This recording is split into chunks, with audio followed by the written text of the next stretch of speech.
اعوذ باللہ من الشیطان الرجیم بسم اللہ الرحمن الرحیم وبہ نستعین وہو خیر معین رب اشرح لی صدری ویسر لی امری واحلل عقدۃ من لسانی یفقہوا قولی بسم اللہ الرحمن الرحیم اللہم کل ولیک الحجۃ ابن الحسن صلواتک علیہ وعلی آبائہ فی ہذہ الساعۃ وفی کل ساعۃ ولیا وحافظا وقائد وناصرا ودلیلا وعنا حتی تسکنہ ارضک طوعا وتمتعہ فیہا طویلا رب عاملنا بفضلک ولا تعاملنا بعدلک یا کریم۔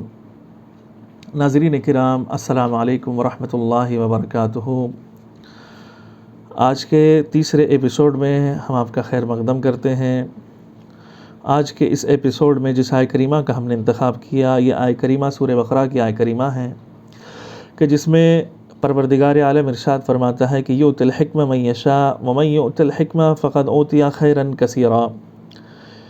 کہ پروردگار عالم جسے چاہتا ہے حکمت عطا کرتا ہے، اور جسے حکمت عطا کر دیتا ہے فقد اوتی خیرا کثیرا، پروردگار اسے خیر کثیر عطا کر دیتا ہے۔ اس آیہ کریمہ کے حوالے سے ان علقمہ عن عبد اللہ قال كنت عند رسول اللہ، صحابی کہتا ہے کہ میں رسول کی خدمت میں تھا، فاسأل عن علی بن ابی طالب علیہ الصلوۃ والسلام، میں نے علی بن ابی طالب علیہ الصلوۃ والسلام کے حوالے سے سوال کر لیا۔ فقال، رسول صلی اللہ علیہ وسلم ارشاد فرماتے ہیں قسمت الحکمہ عشرۃ اجزاء، پروردگار عالم نے حکمت کے 10 اجزاء کو 10 اجزاء میں تقسیم کیا۔ فأعطى علی 9 اجزاء، علی کو 9 اجزاء عطا کیا اور ایک جز کو سارے لوگوں کے حوالے کر دیا۔ اب آپ نے توجہ فرمایا کہ امیر المومنین علی بن ابی طالب علیہ الصلوۃ والسلام کے ذات گرامی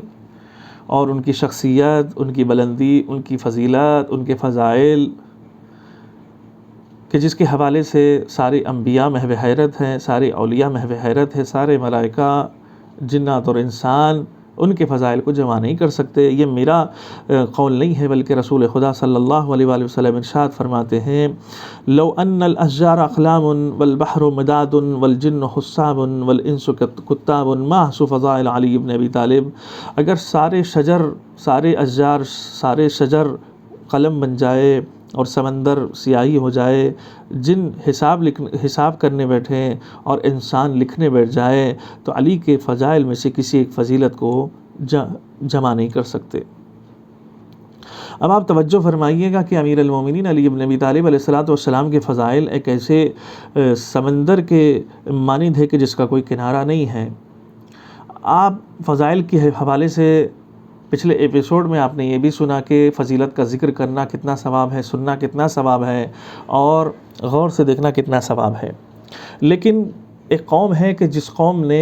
آپس میں آل محمد کے فضائل کو چھیڑ دیا۔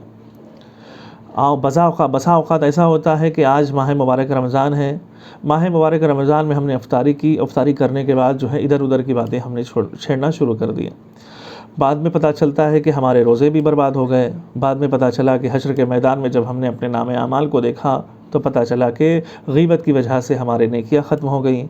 چغل خوری کی وجہ سے ہمارے اعمال برباد ہو گئے، اور دکھاوے کی وجہ سے ہماری ریاکاری کی وجہ سے ہمارے سارے اعمال برباد ہو گئے۔ آج کا معاشرہ اس قدر جو ہے ضلالت و گمراہی میں گرفتار ہو چکا ہے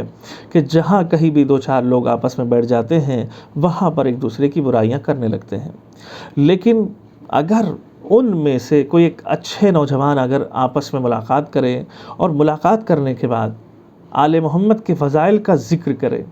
تو اس کا بڑا فائدہ ہے۔ اس کی فضیلت اور اس کے بارے میں میں آپ کے سامنے ایک روایت پیش کرنا چاہوں گا کہ اللہ ایسے نوجوانوں کو توفیق عطا فرمائے کہ جو نوجوان آپس میں بیٹھے تو صحیح، غیبت نہ کریں اور چغل خوری نہ کریں اور کسی کے بارے میں بہتان طرازی نہ کریں، بس صرف اور صرف آل محمد کا ذکر کرے، تو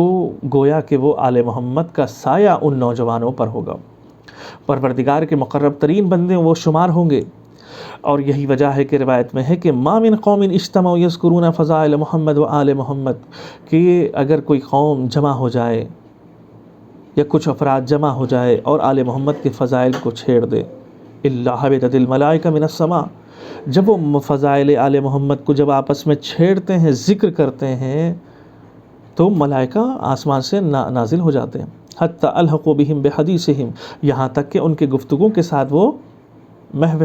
گفتگو ہو جاتے ہیں۔ فَإِذَا تَفَرَّقُوا أَرْجَتِ الْمَلَائِكَةُ إِلَى السَّمَاءِ،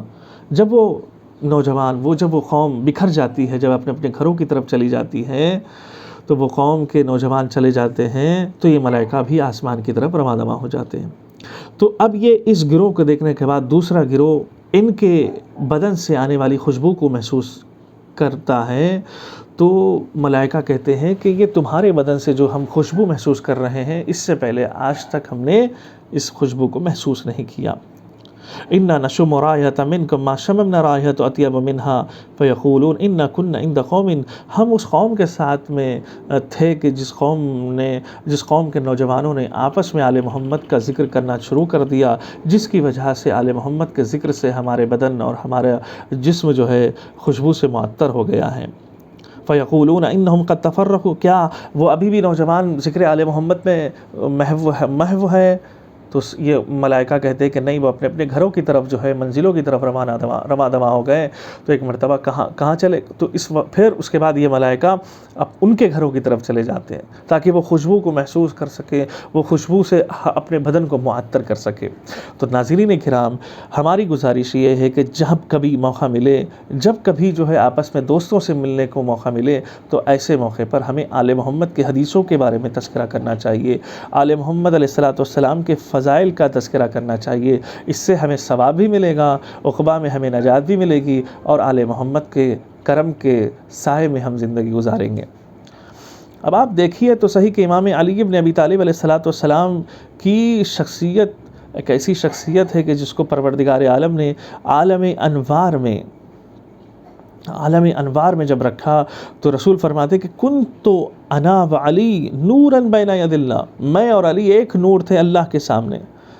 قبل ان یخلق آدم علیہ السلام باربعۃ عشر آلاف، 14,000 سال پہلے، آدم کی خلقت کے 14,000 سال پہلے تھے۔ فلما خلق اللہ آدم علیہ السلام قسم ذلک النور جزئین، جب اللہ نے جناب آدم کو پیدا کیا تھا تو اللہ نے اس نور کے 2 حصے بنائے، فجزء انا وجزء علی بن ابی طالب، ایک میرا جز تھا، ایک علی بن ابی طالب علیہ السلام کا جز تھا۔ اور اس کے علاوہ جو ہے امام علی بن ابی طالب علیہ السلام کی ذات گرامی اور ان کی شخصیت، ان کی بلندی کو ہم محسوس بھی نہیں کر سکتے ہیں۔ بسا اوقات یہ ہوتا ہے کہ ہمارا ایمان مصیبتوں کے سامنے متزلزل ہو جاتا ہے، ہمارے ایمان کی کوئی حقیقت نہیں ہوتی۔ آخری زمانے میں کہا گیا ہے کہ جو انسان صبح مومن بن کے باہر آتا ہے اور شام جب گھر واپس آتا ہے تو کافر بن کے واپس آتا ہے، لیکن ہمارے ایمان کی کوئی حقیقت نہیں ہے، ہمارے ایمان کی کوئی جو ہے ترقی نہیں ہے، ہمارے ایمان کی